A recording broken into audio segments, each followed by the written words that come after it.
Hi, everybody. I think I'm live now. I hope so. Welcome to Cedar Run's Tales at 2. Once again, my name is Miss Rachel, and I am outside in Cedar Run. And what we're going to do today's Monday. So it's Make It Monday. So we're going to do something really, really cool. It's been a gorgeous weekend so far. It's May. It's absolutely beautiful.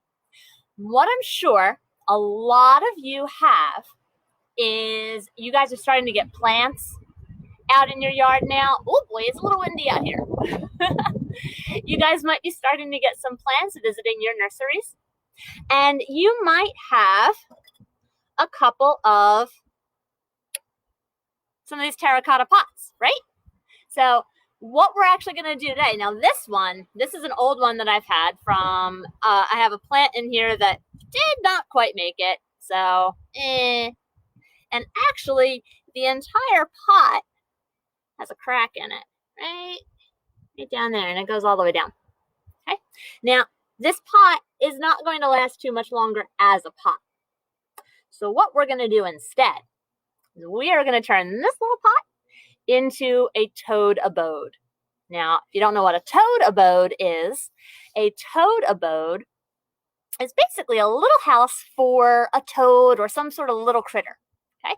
Now, toads have very specific requirements for what they need for a house, for an abode. They do need some shade. So we are going to use this to provide some shade. Okay. Eventually, this is going to go on its side, and it'll make a really cute little house for it. The other thing they need is kind of moisture. And if you've ever worked with terracotta before, terracotta actually absorbs. It's a little bit porous. What that means is that it's got a lot of little holes in it, and it will absorb moisture to an extent. It's not usually doesn't leak all the way through. Otherwise, it's not really useful as a pot. But it will hold a little bit of moisture and then release it back into the soil as it starts to dry out. So that's what we're looking for when we're looking for something to make a toad abode out of.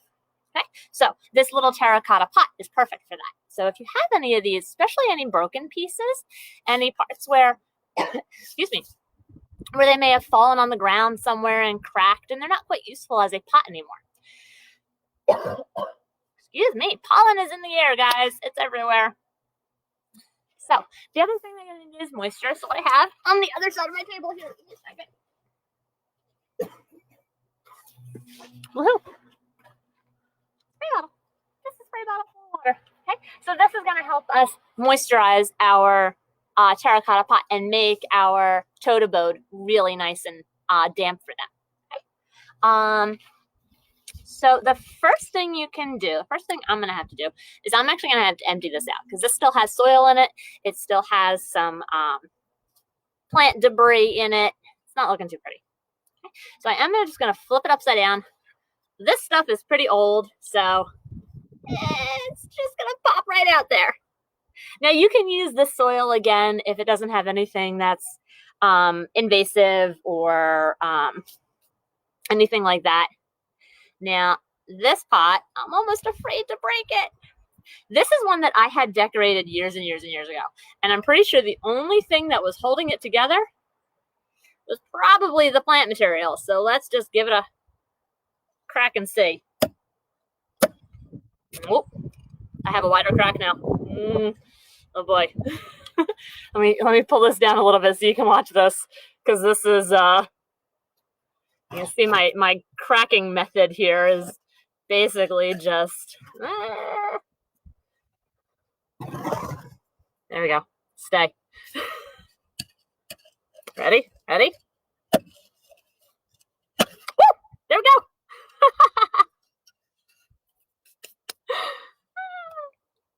All right. So I have my two halves of my terracotta pot. So I have this one. This is actually a good size one. Okay. And then this one's a little bit smaller. So this one we might have to bury into the ground a little bit more. Okay. Now what you have to be very, very careful of, once these break apart, this is pottery.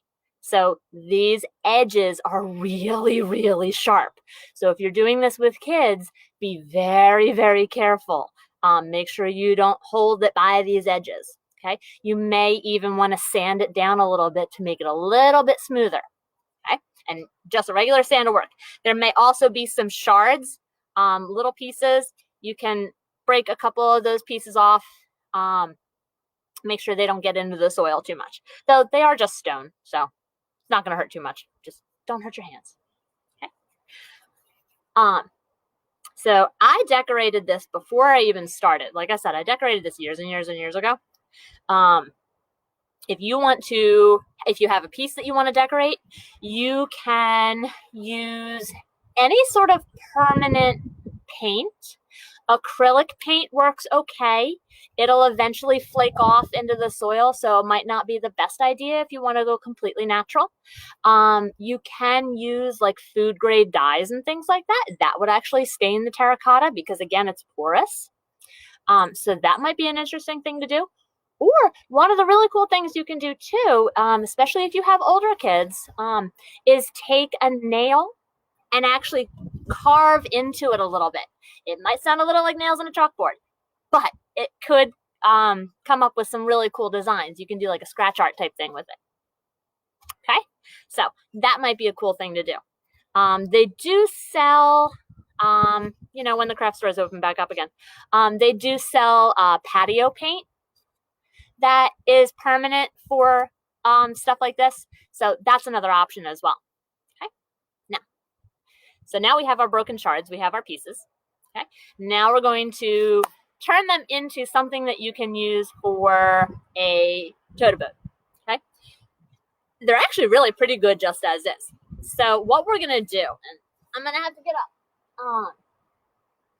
Toads, like I said, they're going to need moisture and they're going to need shade. So when you're picking a spot, it's more important to pick a good spot for your tote abode than it is to like dress it up a lot. Okay. So for our toads, mostly they're going to be in the shade. The bottoms of trees are really, really good. Places where there might be a shady bush over top. Okay. So we might have a couple places that look good over here. So I'm going to bring you guys along. Let's see. Ha-ha! The laptop works. This is fun. I hope you guys are enjoying this as much as I am. Let's see. So this, actually, here. Oh, there's a good spot over here. I see. Okay. I'm back in behind the nature center, so you might see this later. But this is a huge, probably rhododendron. Not entirely sure, but possibly rhododendron, possibly azalea, but probably rhododendron. But if you look underneath here, you see that sort of cloudy area under there, bushy area, shrubby area. That would be a great spot to have a tote abode, okay? Because what that does is that provides a lot of shade. It provides some moisture. It keeps it cool. And it's a spot where there's probably going to be toads to begin with, okay? So I think we're going to set it up right there. So I'm going to set this down on the ground. Eee! Sorry, folks, you're getting a bird's eye or a bug's eye view of this now. Okay.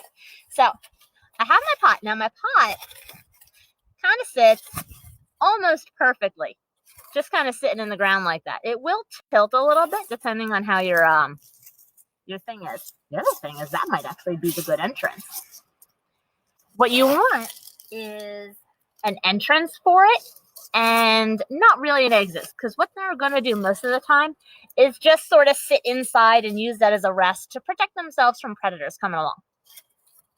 So this has got this kind of a corner down here. So what we might want to do is bury that in the ground a little bit. I'm going to do that over here. Oh boy. And what you don't want to do is move aside too much of the debris that's on the ground, because that's going to keep it all nice and damp too. Okay. So I'm going to dig that corner in and make sure the top is kind of level. Okay. Now, at this point, if you have any loose moss around, this would be a good place to put it. So if you have, there are some looser mosses in your, maybe in your yard, or maybe you've purchased it somewhere else, maybe at the garden center. Okay, there, mosses like that are great to keep moisture in as well.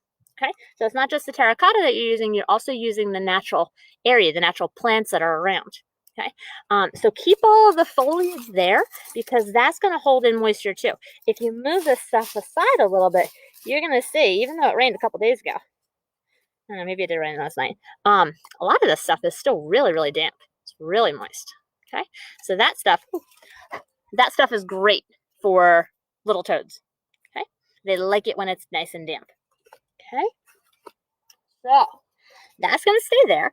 I have forgotten my spray bottle, so what I'm going to do is get that plus my other little toad abode thing. Come with a walk for me. Come with me for a walk. Do you guys have any questions while we're doing this? I know this is a little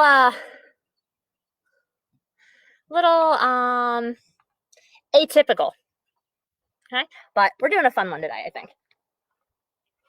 Okay. Come on back. If you guys come to visit Cedar Run sometime soon, you might see this out here still. Okay. So I have, let's see, I have my other, oh, you can't even say it. There we go. I have my other piece here. And my other piece, this one, see that side. Okay. So this one is a little bit harder to see. So because this one has this really, really tall arch here, I think I'm going to have to make that the front.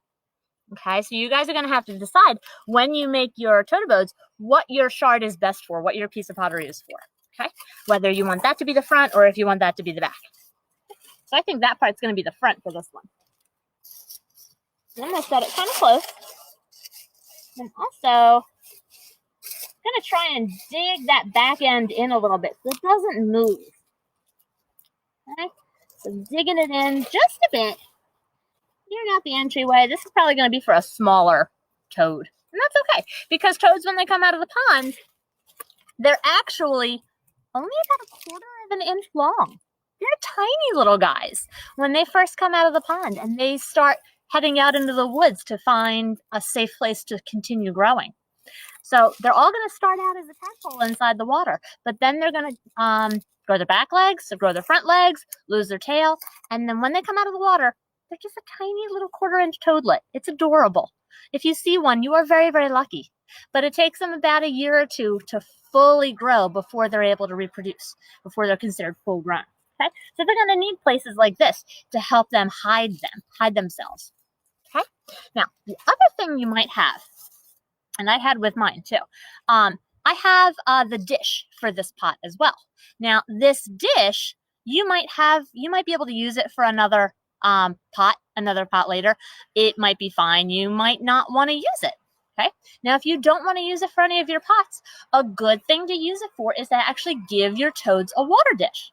Now, toads do not live in the water year round. They are only going to return to the water when they are mating. Okay, but they still are amphibians and they still need moisture. So giving your little toads a little bath might be a good thing to help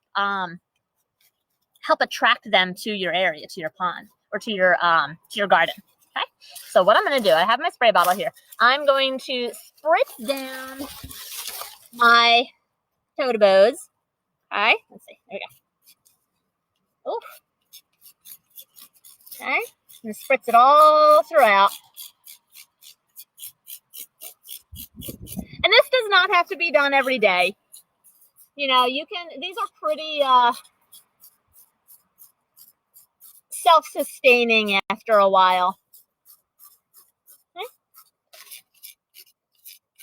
They might also start to dry really, really quickly. But I'm also going to open this up and I'm going to pour some water into our little dish too. So hopefully there's some animals that'll come to that as well. Okay. And again, this is pretty self-sustaining as well. This will fill up with rainwater as it goes. If it's really, really dry, you might want to fill it up on some of those hot summer days. You know, you might want to fill it up later. Keep checking, make sure there's nothing that drowned in it or anything like that. But most of the frogs and the toads are going to visit it and then get what they need and then pop back out. All right. So I think that's it. Does anybody have any questions? All right, I'm not seeing any questions so far. So I hope you guys enjoyed the video. Thank you very, very much for joining me today. And I really hope to see you guys soon. It is getting warmer out.